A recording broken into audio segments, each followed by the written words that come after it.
Hello, this is cannabis business attorney Rachel Ardenoy. I'm sitting outside of the Marijuana Enforcement Division on this beautiful afternoon, sunny day, September 4th. And it really occurred to me that I need to reach out to you all and share some information. This legislative session, we passed House Bill 1090, which in Colorado has been nicknamed the Publicly Traded Company Bill or PubCo Bill, which allowed publicly traded companies to hold equity in licensed marijuana businesses in the state of Colorado. Unfortunately, that bill really, the publicly traded company piece was the main focus of that bill, but it did far and away a lot more than that. The Marijuana Enforcement Division issued an industry bulletin yesterday that answered a number of questions because that law went into effect immediately with regard to a lot of the other provisions.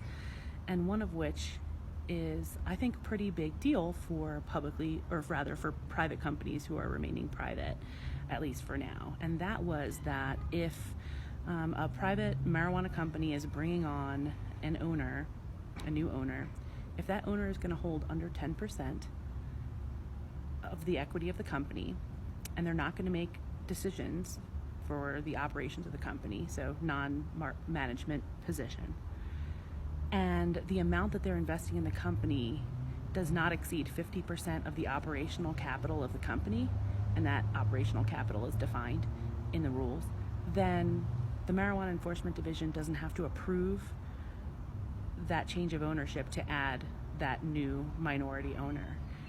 That's pretty substantial, because that means that these new owners that are coming on, so long as they meet those three prongs, that they are not making day-to-day decision making and managing the company, that they're holding less than 10% of the equity of the company, and that their buy-in is not going to exceed 50% of the operational capital, then there's literally no background checking, no vetting, nothing required under the law now.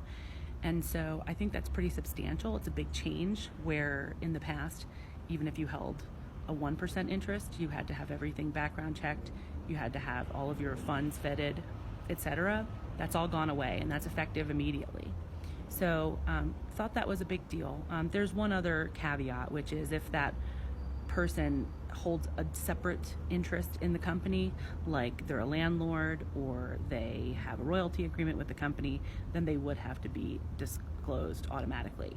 But other than that, there's no disclosure requirement. So we'll see where this goes. This law was really pushed through very quickly. It passed, and based on its language, became effective immediately. The piece about publicly traded companies coming in, that only applies to applications that get submitted to the MED after November 1st.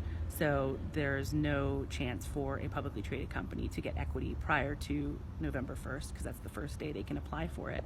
But for a private company that wants to take on equity and has potential investors who are willing to take less than 10% of the company, that their buy-in is going to constitute less than 50% of the operating capital for the company based on the definition in the new rules, and that they're not making day-to-day decisions, it might be a really great way for small companies to get some more equity into the company and some more capital into the company to expand or do what it needs to do.